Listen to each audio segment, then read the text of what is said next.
हा असा एकमेव किल्ला आहे जो छत्रपती शिवाजी महाराजांनी स्वतः बांधलेला नाहीये किंवा युद्ध करून जिंकलेला नाही। हा शिवाजी महाराजांनी स्वतःच्या बुद्धी कौशल्याच्या जोरावरती युद्ध न करता तहात मिळवलेला किल्ला आहे सर। हा किल्ला पूर्वी जेव्हा राजा भोजनी बांधला तेव्हा तो 5 एकरचा होता।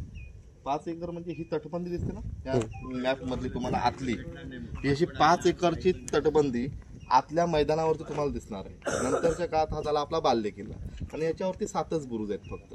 म्हणजे या किल्ल्याला असं काही मजबूत प्रोटेक्शन नव्हतं, त्याने एक साम्राज्य विस्तार व्हावा या भावनेतून तो किल्ला आपला इकडे बांधला होता। पुढे 1218 साली देवगिरीची यादवांनी हा किल्ला राजा भोजकडून जिंकून घेतला। यादव म्हणजे आपल्या मराठ्यांचं महाराष्ट्रातलं सर्वात मोठं धनाढ्य आणि बलाढ्य घराणं होतं। यादवांचं राज्य इकडे 1218 सालापासून 1354 पर्यंत होतं।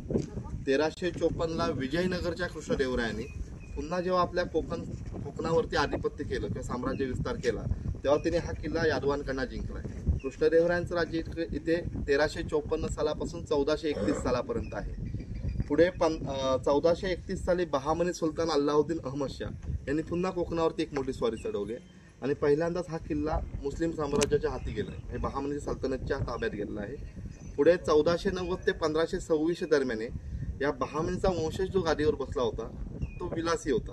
त्याला साम्राज्य विस्तार करणं खूप दूरची गोष्ट आहे, पण त्याच्या पूर्वजांनी जो भाग जमवलाय तो त्याला टिकवणं पण कठीण गोष्ट झाली होती। मग त्या काळात काय झालंय की त्यांनी आपल्या महत्त्वाच्या 5 सरदारांना 5 जागा विभागून दिल्या होत्या। त्यांना सांगितलं की तुम्ही इथे राज्य करा आणि याचा जो टॅक्स असेल तो माझ्या राजधानीला सालाना जमा करा।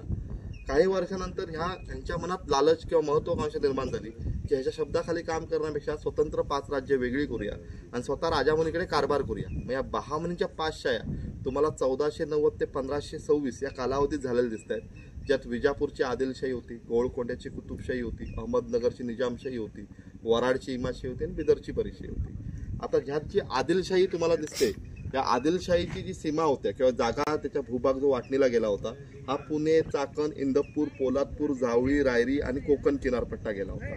त्यामुळे 1526 सालापासून 1656 पर्यंत या 5 एकरच्या घेरियावरती विजापूरच्या आदिलशाहीचं राज्य होतं। तुमच्या एक गोष्ट लक्षात आली असेल, 11व्या शतकापासून 16व्या शतकापर्यंत ज्यांनी या किल्ल्यावरती राज्य केलंय 100-120 वर्ष, त्यांनी कधी हा किल्ला वाढवण्याचा किंवा विस्तार करण्याचा विचार नाही केलाय। त्यांनी फक्त इथे राज्य केलंय, त्यांना कधी पाण्याचं महत्त्व समजलं नव्हतं। शिवाजी महाराजांनी हे समजलं होतं, म्हणून ही जागा आपल्याकडून कोणी जिंकता कामा नये किंवा ही मोक्याचं ठिकाण आपल्याकडनं जाता कामा नये म्हणून शिवाजी महाराजांनी 1664ला जेव्हा सुरत लूट आणली बघा, त्या सुरत लुटीत शिवाजी महाराजांनी सिंधुदुर्ग किल्ला बांधला आणि बाकी हा 12.5 एकर किल्ल्याचा आपला विस्तार केलेला तुम्हाला दिसतोय।